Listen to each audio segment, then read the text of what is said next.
BC విద్యార్థి దీక్షను విజయవంతం చేయాలని బీసీ ఐక్య విద్యార్థి సంఘాల నేతలు విజ్ఞప్తి చేశారు.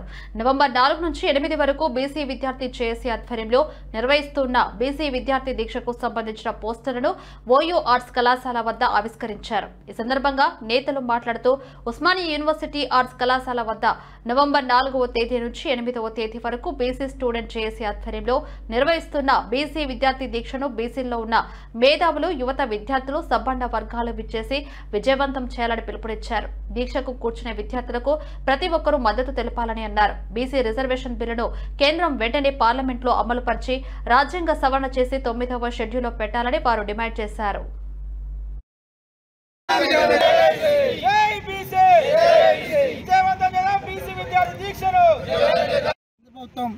బీసీలకు విద్యా ఉద్యోగ రంగాల్లో చట్టసభల్లో మరి 40% ద్వేషాన్ని వెంటనే పార్లమెంట్ సమాజాన్ని డిమాండ్ చేస్తూ ఉస్మానియా యూనివర్సిటీ ఆర్ట్స్ కాలేజ్ వేదికగా నవంబర్ 4 నుంచి 8 వరకు మరి విద్యార్థుల దీక్షను పూనుకున్నాం. ఈ దీక్షకు పెద్ద ఎత్తున విద్యా సంఘాలు కావచ్చు, బహుజన మేధావులు కావచ్చు, బీసీ మేధావులు కావచ్చు, తప్పకుండా అందరూ హాజరై విజయవంతం కొడతా ఉన్నాం. ముఖ్యంగా కేంద్ర ప్రభుత్వం కొడతా ఉన్నాం. బీసీ రిజర్వేషన్ బిల్లు ఏదైతే ఉందో పార్లమెంట్ సమావేశాల్లో ఆమోదించి 9 షెడ్యూల్ డిమాండ్ చేస్తా ఉన్నాం.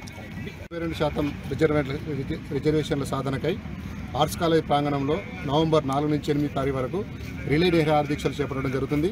ఈ రిలే నిరాహార దీక్షలకు తెలంగాణ రాష్ట్రంలో ఉన్న బీసీ సంఘాల మేధావులు, అదేవిధంగా ప్రొఫెసర్లు, రాజకీయ నాయకులు అందరూ కూడా వస్తారు. వచ్చి వాళ్ళందరూ కూడా ఇక్కడ ఆర్ట్స్ కాలేజ్ ముందు దీక్షలో పాల్గొంటారు. దీక్షను విజయవంతం చేయాలని విద్యార్థి సంఘాల తరఫున అందరినీ కోరుతా ఉన్నాం.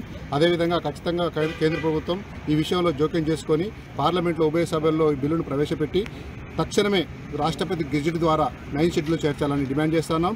రానున్న రోజుల్లో మేమందరం కూడా ఒక భవిష్యత్ కార్యాచరణ తీసుకొని బీసీ సంఘాలని, బీసీ విద్యార్థుల్ని, ఎస్సీ ఎస్టీ బహుజన సంఘాలందరూ కూడా కార్యాచరణ తీసుకొని రానున్న రోజుల్లో ఒక మహా ఉద్యమాన్ని ప్రారంభిస్తాం.